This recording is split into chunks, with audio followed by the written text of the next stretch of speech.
குமாரு மூடிக்கொண்டு ரெண்டு பேத்துக்கு நான் போடுவேனா ரெண்டு பேத்துக்கு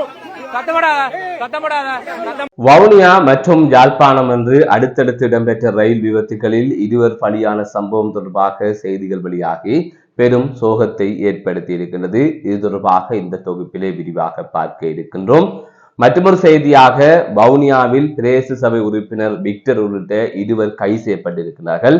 மக்களுக்காக சென்றால், மக்களுக்காக போராடினால், மக்களுக்காக களத்திலே நின்றால் அவர்களின் முடிவு இவ்வாறுதான் இருக்கும்.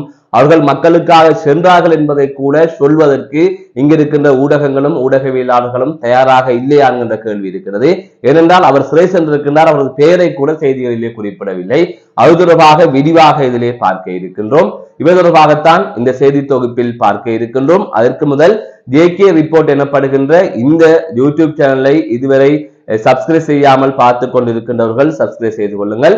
தொடர்ந்து அருகில் இருக்கின்ற பெல் பட்டினை கிளிக் செய்வதன் ஊடாக நான் போடுகின்ற ஒவ்வொரு காணொளிகளையும் நீங்கள் உடனுக்குடன் பார்த்து கொள்ளக்கூடிய வகையிலே இருக்கும்.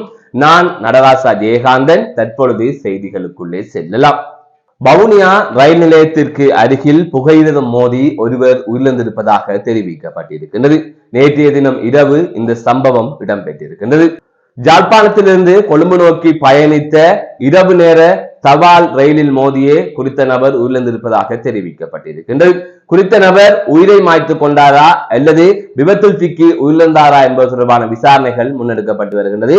இது தொடர்பாக போலீசார் அடுத்த கட்ட நடவடிக்கைகளை மேற்கொண்டு வருவதாகவும் தெரிவிக்கப்பட்டிருக்கின்றது. இந்த சம்பவம் பெரும் சோகத்தை ஏற்படுத்தி இருக்கின்றது. இதேவேளை யாழ்ப்பாணத்தில் ஒருவர் புகையிரதம் மோதி உயிரிழந்திருப்பதாக தெரிவிக்கப்பட்டிருக்கின்றது. நேற்றைய தினம் யாழ்ப்பாணம் கச்சேரிக்கு அருகில் இருக்கின்ற புகையிரத கடவையிலே இந்த விபத்து இடம்பெற்றதாக கூறப்படுகின்றது. திருநெல்வேலி பகுதியைச் சேர்ந்த ஞான சர்மா வயது 55 என்பவரை இவ்வாறு உயிரிழந்திருப்பதாக தெரிவிக்கப்பட்டிருக்கின்றது. குறித்த நபர் துவிச்சக்கர வண்டியில் சென்றிருக்கின்றார். அப்போது புகையிரத கடவை மூடப்பட்டிருக்கின்றது. அதனை மீறி அவர் புகையிரத கடவையை கடக்க முற்பட்டிருக்கின்றார். அந்த சந்தர்ப்பத்தில் தான் சைக்கிளின் பின்பக்கமாக புகையிரதம் மோதியதில் குறித்த நபர் காயமடைந்திருக்கிறார். அதன் தொடர்ச்சியாக யாழ் போதனா வைத்தியசாலையில் அனுமதிக்கப்பட்ட நிலையில் சிகிச்சை பலனின்றி அவர் உயிரிழந்திருப்பதாக தெரிவிக்கப்பட்டிருக்கின்றது. கடந்த 15ஆம் தேதி இந்த சம்பவம் பதிவாகி இருப்பதாக தகவல்கள் வெளியாகி இருக்கின்றது. இது தொடர்பான செய்திகள் வெளியாகி பெரும் சோகத்தை ஏற்படுத்தி இருக்கின்றது.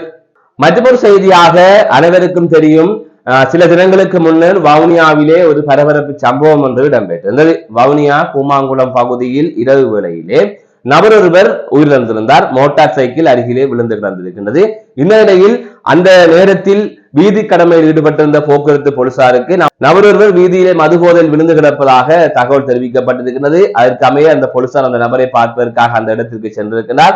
அந்த சந்தர்ப்பத்தில் போலீசார் தான் அந்த நபரை ஏதோ செய்து விட்டார்கள் என்று மக்கள் குழப்பத்தில் ஈடுபட்டார்கள். போலீசார் அந்த நபரை கொலை செய்து விட்டார்கள் என்று மக்கள் குற்றம் சாட்டியிருந்தார்கள். அந்த சந்தர்ப்பத்திலே அங்கு ஒரு பதற்றமான சூழல் நிலவியது. அங்கு பல மக்கள் பிரதிநிதிகளும் சென்றிருந்தார்கள். தொடர்ச்சியாக மக்களும் கூடியிருந்தார்கள். போலீசார் மீது தாக்குதல் நடத்தியிருந்தார்கள். போலீசாரின் சொத்துக்களையும் சேதப்படுத்தியிருந்தார்கள். ஒரு வழியாக அந்த நிலைமையை கட்டுப்பாட்டுக்குள் கொண்டு வந்து போலீசார் அங்கு உயிரிழந்தவரின் சடலத்தை வைத்தியசாலைக்கு கொண்டு சென்றிருந்தார்கள். இது தொடர்பான தகவல்கள் வெளியாகி இருந்தது. அதற்கு பிறகாக அந்த நபர் மாரடைப்பு காரணமாகத்தான் உயிரிழந்தார் என்று சட்ட வைத்திய அதிகாரியின் அறிக்கையில் உறுதி செய்யப்பட்டிருந்தது. ஆகவே போலீசாருக்கும் அந்த மரணத்திற்கும் எந்தவித சம்பந்தமும் இல்லை என்கின்ற உண்மை தெரிய வந்தது. இந்த நிலையில் தான் அங்கு ஏற்பட்ட பதட்டம் தொடர்பாக பிரதேச சபை உறுப்பினர் விக்டர் அவர்கள் விசாரணைக்காக அழைக்கப்பட்டிருக்கின்றார். அதை தவிர மற்றொரு நபரும் இவ்வாறு விசாரணைக்கு அழைக்கப்பட்டிருப்பதாக தெரிவிக்கப்பட்டிருக்கிறது. அதன் தொடர்ச்சியாக அவர்கள் இருவரும் போலீசாரினால் கைது செய்யப்பட்டிருக்கிறார்கள். அவர்கள் மீது மக்களை சட்டவிரோதமாக ஒன்று கூட்டியமை, பொது சொத்துக்களை சேதப்படுத்தியமை உள்ளிட்ட பல்வேறுபட்ட குற்றச்சாட்டுகள் சுமத்தப்பட்டது. அதன் தொடர்ச்சியாக அவர்கள் நீதிமன்றத்திலே முன்னிலைப்படுத்தப்பட்ட நிலையில் அவர்களை 14 நாட்கள் விளக்கமறியலில் வைக்குமாறு நீதிமன்றம் உத்தரவு பிறப்பித்திருந்தது. அது தவிர இந்த சம்பவத்தில் ஈடுபட்ட மற்ற நபர்களையும் ஏனைய நபர்களையும் கைது செய்யுமாறு நீதிமன்றம் உத்தரவு பிறப்பித்ததாக செய்திகள் வெளியாகி இருந்தது. இது தொடர்பாக ஊடகங்களிலும் செய்திகள் வெளியாகி இருந்தது. அதாவது 2 பேர் விசாரணைக்கு அழைக்கப்பட்டார்கள், கைது செய்யப்பட்டார்கள், பிறகு விளக்கமறியலில் போடப்பட்டார்கள் என்று செய்திகள் வெளியாகி இருந்தது. ஆனால் அந்த விக்டர் எனப்படுகின்ற பிரதேச உறுப்பினர் தான் இவ்வாறு கைதானார் என்கின்ற விடயம் வெளியே வரவில்லை. அதாவது பெயர் குறிப்பிடப்படவில்லை. பிரதேச உறுப்பினர் என்று மாத்திரம், ஏதாவது பிரதேச உறுப்பினர் ஒருவர் என்றுதான் குறிப்பிடப்பட்டிருந்தது. அதுவரை மற்றொரு நபர், அதாவது மொத்தமாக 2 நபர்கள் என்று குறிப்பிடப்பட்டிருந்தது. ஆகவே அந்த விக்டர் எனப்படுகின்ற பிரதேச உறுப்பினர் அங்கு எடுத்த காணொளியில் யாரும் குழப்பத்தில் ஈடுபட வேண்டாம், குழப்பத்தில் ஈடுபட்டால் நானே உங்களுக்கு அடிப்பேன் என்று அப்பகுதி மக்களுக்கு கூறிய அந்த வார்த்தைகள் பதிவாகி இருக்கின்றது. அந்த காணொலியை பார்க்கின்ற போது விக்டர் அந்த நிலைமையை கட்டுப்பாட்டுக்குள் கொண்டு வர முயற்சித்திருக்கின்றார் என்பது அந்த காணொலி மூலமாக தெரிய வருகிறது. ஆனால் அந்த காணொலியை தாண்டி சில விடயங்கள் நடந்ததா என்பது தொடர்பாக தெரியவில்லை. அதனை வைத்துத்தான் போலீசார் இந்த முறைப்பாட்டை பதிவு செய்தார்களா, கைது செய்தார்களா என்பது தொடர்பாக எந்தவித தகவலும் தெரியவில்லை. ஆனால் அந்த சந்தர்ப்பத்தில் மக்கள் புரிந்து கொண்டது போலீசார் தான் ஏதோ செய்து விட்டார்கள், அதனால் தான் அவர் உயிரிழந்தார் என்று. அதனால் தான் அந்த பதட்டம் ஏற்பட்டது. அந்த சந்தர்ப்பத்தில் பிரேசி சபை உறுப்பினர் என்கின்ற ரீதியில் விக்டர் அவர்கள் அந்த இடத்துக்கு சென்றிருந்தார். இன்று அந்த மக்களின் பிரச்சனை தலையிட்டதால் அவர் சிறையிலே இருக்கின்றார். அவர் சிறையில் போடப்பட்டமை சட்டத்திற்கு அமைய அது தொடர்பாக எந்தவித விமர்சனம் சொல்ல முடியாது. ஆனால் அவருக்கான சட்ட உதவியினை வழங்கி இருக்க வேண்டும். சட்டப்படி அவரை வெளியில் எடுப்பதற்கான நடவடிக்கையினை சட்டத்தணிகள் முன்னெடுக்க வேண்டும். அதற்காக மக்கள் வலியுறுத்தி இருக்க வேண்டும். ஆனால் மக்களுக்காக சென்ற ஒருவர் இந்த சிறையிலே இருக்கின்றார். அவரது பெயரை கூட யாருமே குறிப்பிடவில்லை. ஒரு பிரேச உறுப்பினர் அல்லது ஒரு நபர் ஏதாவது ஒரு கொலை செய்து விட்டால் பேரை போட்டு செய்தி அனுப்புகின்ற ஊடகவியலாளர்கள், பேரை போட்டு செய்தி போடுகின்ற ஊடகங்கள் ஒரு மக்கள் பிரச்சனைக்காக சென்ற ஒருவர் சிறைக்கு சென்றால் அவரது பெயரை கூட குறிப்பிடவில்லை. காரணம் என்னவென்று கேட்டால் அவர் நாளை மக்களுக்காக சிறை சென்றார்கள், அவருக்கு ஏதாவது பெயர் வந்துவிடுமோ என்று நினைக்கின்றார்களோ என்னவோ தெரியவில்லை. ஆனால் அதனை உண்மையிலே குறிப்பிட வேண்டும். ஆகவே அவர்கள் பொது பிரச்சனைக்காக சென்ற சிறையில இருக்கிறது. அப்படி இருக்கின்ற போது பேரை குறிப்பிட வேண்டும். அதை தவிர சட்ட ரீதியாக அவரை வெளியிலே கொண்டு வருவதற்கான முயற்சியினை மக்களும் அதேபடி வங்கியாக இருக்கிற சட்டத்தரணிகளும் ஒன்றிணைந்து செய்ய வேண்டும். ஏற்கனவே செய்திருக்க வேண்டும், அந்த பணிகளை ஆரம்பித்திருக்க வேண்டும். ஆகையால் மக்கள் பிரச்சனைக்கு அவர் வந்திருக்கிறார், சரியோ பிள்ளையோ மக்களுக்காகத்தான் இடத்துக்கு சென்று சிறையில இருக்கின்றார். அப்படி இருக்கின்ற போது அது தொடர்பாக பேச வேண்டிய கடமை இருக்கின்றது. எனவே இவ்வாறான சம்பவங்களால் இனி என்ன நடக்கும் என்று கேட்டால், இவ்வாறான பிரச்சனை நடக்கின்ற போது, உண்மையிலே ஏதாவது பிரச்சனை நடக்கின்ற போது யாருமே அந்த இடத்துக்கு செல்ல மாட்டார்கள். இவர்களே ஏதாவது அடிபட்டு முடித்துக் கொள்ளட்டும் என்று விட்டு விடுவார்கள். அதனால் பாதிப்பு யாருக்கு என்று கேட்டால் மக்களுக்கு தான். ஆகவே இது தொடர்பாக இந்த சமூகம் சிந்திக்க வேண்டும். இந்த சமூகம் எப்போதுமே சமூகத்துக்காக ஒருத்தன் பாடுபடுகின்றான், சமூகத்துக்காக ஒருத்தன் கதைக்கின்றான், சமூகத்துக்காக ஒருத்தன் பிரச்சனையை சந்திக்கின்றான் சொன்னால் அவனை தூக்கி எறிந்து விடுகின்றது. ஆனால் கோமாளி கூத்து காட்டுபவர்களை எல்லாம் தூக்கி வைத்து கொண்டாடுகின்றது. என்ன மானகட்ட சமூகம் என்று தெரியவில்லை. ஆகவே இந்த விக்டர் எனப்படுகின்ற பிரதேச உறுப்பினர் மற்றும் அவருடன் கைது செய்யப்பட்ட மற்ற நபர் இரண்டு பேருக்காகவும் சட்ட ரீதியாக போராட வேண்டிய தேவை இருக்கின்றது என்பதுதான் மக்களுடைய கருத்தாக இருக்கின்றது. இது தொடர்பாக தற்பொழுது பலரும் பேசுகின்றார்கள். அது தவிர சம்பவ இடத்தில் நடந்த சில காணொலிகளையும் நீங்கள் தொடர்ந்து பார்க்கலாம். மீண்டும் ஒரு முறை விக்டர் அதிலே என்ன கதைக்கின்றார் என்பதை நீங்கள் பாருங்கள். மீண்டும் ஒரு காணொலி சந்திக்கின்றேன். நான் நடராஜா ஜெயகாந்த்.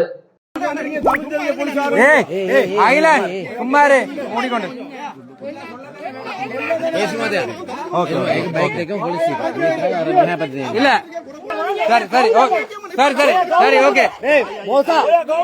இரு ஐலாண்ட் ஐலாண்ட் சத்தப்படாத, ஐலாண்ட் சத்தப்பட காய்க்கிறேன், நான் காய்க்கிறேன். நீங்க சரி சரி சரி ஐலாண்ட் ஐலாண்ட். ஏய் டேய் அம்மா ஏய் இப்ப ரெண்டு பேத்துக்கு நான் போடுவேனா? ரெண்டு பேத்துக்கு சத்தப்படாத சத்தப்படாத சத்தப்படாத. ரெண்டு பேரும் நீங்க வாங்க போறீங்க என்னட்ட சத்தப்படாத. அண்ணா அண்ணா சரி சரி முடிங்க. சத்தப்படாத சத்தப்படாதீங்க கம்மியான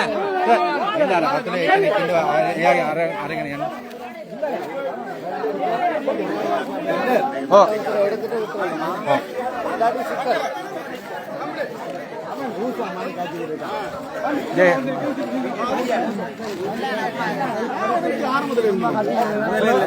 சத்தப்பட சத்தப்பட போல போல போல